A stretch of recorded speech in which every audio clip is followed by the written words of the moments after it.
బాబు surety భవిష్యత్తు guarantee కార్యక్రమంలో 15వ డివిజన్ ఇన్ఛార్జ్ రాష్ట్ర తెలుగు యువత ఉపాధ్యక్షులు డాక్టర్ హసీం బేగ్ ఆధ్వర్యంలో ఇంగ్లీష్ పాలెం 15వ డివిజన్లో నిర్వహించారు. కార్యక్రమంలో యువ నాయకులు కొల్లు పునీత్, అబ్దుల్ అజీం మౌలాలి, కట్ట అంజీబాబు, టీఎన్ఎస్ఎఫ్ నాయకులు సాయికృష్ణ, ఖలీల్, పల్లపాటి అభినవ్, ఫిరోజ్, తెలుగుదేశం పార్టీ నాయకులు, 15వ డివిజన్ కార్యకర్తలు అధిక సంఖ్యలో పాల్గొన్నారు. అందరికీ నమస్కారం. మరి మచిలీపట్నంలో ఏదైతే చంద్రబాబు గారు, పవన్ కళ్యాణ్ గారు, నరేంద్ర మోదీ గారు బలపరిచిన ఎమ్మెల్యే అభ్యర్థిగా కొల్లు రవీంద్ర గారు, అదేవిధంగా ఎంపీ అభ్యర్థిగా బలపరిచిన వల్లభనేని బాలశౌరి గారు ఈ మచిలీపట్నం కాన్స్టిట్యున్సీలో నిల్చోవడం చాలా సంతోషంగా భావిస్తూ ఉన్నారు. గత ప్రభుత్వం చూసుకున్నట్లయితే 2014 నుంచి 2019 వరకు అనేక సంక్షేమ కార్యక్రమాలు జరిగాయి. అదేవిధంగా ముఖ్యంగా మైనారిటీలు విషయాల్లో ఏదైతే దుల్హన్ స్కీమ్ కింద దాదాపుగా 50,000 రూపాయలు పెళ్లి రోజే చెక్ ఇవ్వడం జరిగింది.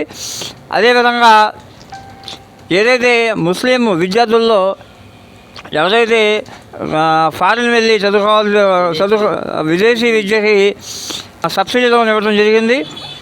అదేవిధంగా ముస్లిమ్స్ ఆర్థికంగా బలంగా ఉండడానికి సబ్సిడీ లోన్ ఇవ్వడం జరిగింది. ప్రతి రంజాన్ రోజున రంజాన్ తోఫా ఇవ్వడం, షాదీఖానాలు ఈ ఆంధ్రప్రదేశ్లో, ఉమ్మడి ఆంధ్రప్రదేశ్లో షాదీఖానాలు మొత్తం కట్టిన చరిత్ర చంద్రబాబు నాయుడు గారిదే. ముస్లిం సోదరులకి న్యాయం చేసింది చంద్రబాబు గారే, రేపటికి న్యాయం చేసేది చంద్రబాబు గారే అని చెప్పి ఈ సభాముఖంగా తెలియజేస్తూ, ఏదైతే చంద్రబాబు గారు, పవన్ కళ్యాణ్ గారు, నరేంద్ర మోదీ గారు సూపర్ 6 పథకాలు ఏవైతే ప్రవేశపెట్టారో ఖచ్చితంగా అమలవుతాయి.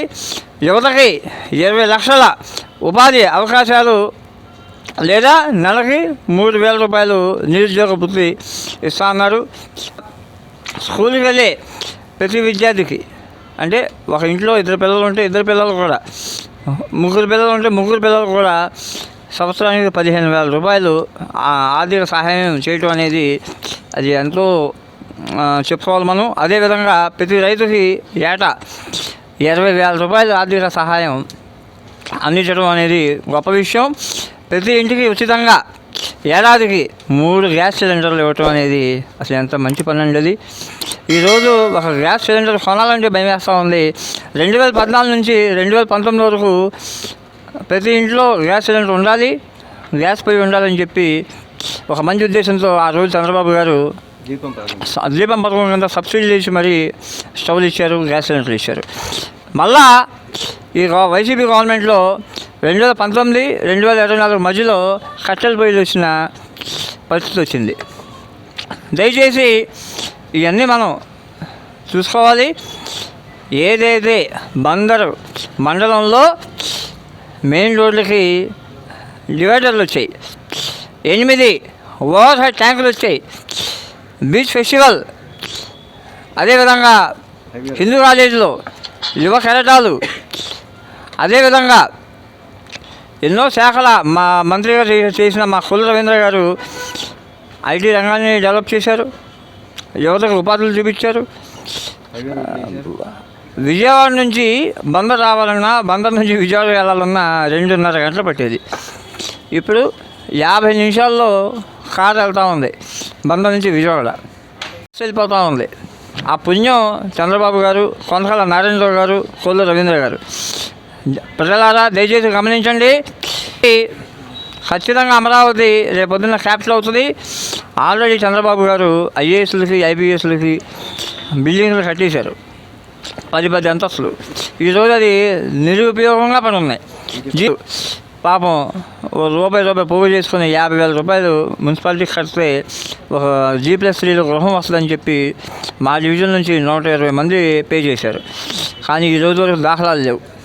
అంటే కేవలం కక్ష సాధింపు చర్యలు తప్ప ఈ గవర్నమెంట్ ఏమీ చేయట్లేదు. రాబోయే రోజుల్లో తెలుగుదేశం గవర్నమెంట్ రావడం తథ్యం, దాన్ని ఎవరు ఏం ఆపలేరు. రాబోయే రోజుల్లో అందరికీ G+3 గృహాలు వస్తాయి.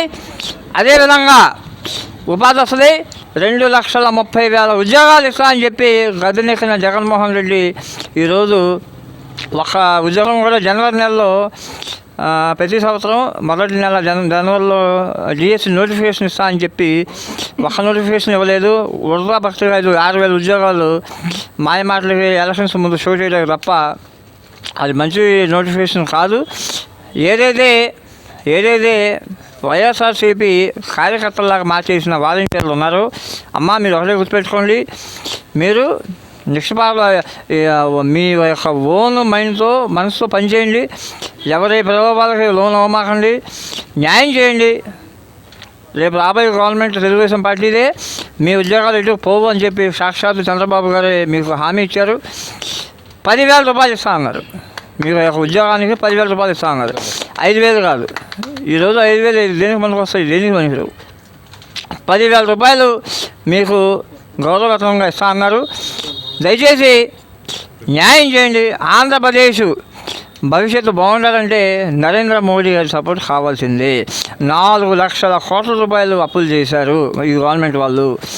కాబట్టి నరేంద్ర మోడీ గారి పవన్ కళ్యాణ్ గారి ఒక ఫైర్ బ్రాండ్గా ఈ ఆంధ్రప్రదేశ్ రాబోయే రోజుల్లో లోటు బడ్జెట్ నుంచి మిగులు బడ్జెట్లోకి తీసుకొచ్చే బాధ్యత తెలుగుదేశం పార్టీ తీసుకుంటుందని చెప్పి నేను తెలియజేస్తూ, రాబోయే రోజుల్లో కొల్లు రవీంద్ర గారు, అదేవిధంగా మన వల్లభనేని బాలశౌరి గారు విజయం కోసం మనం పనిచేద్దాం. అదేవిధంగా మద్యపానం, జగన్ గారు ఏమన్నారు, మద్యపానం నిషేధం చేసే ఓట్లు అడుగుతా అన్నారు.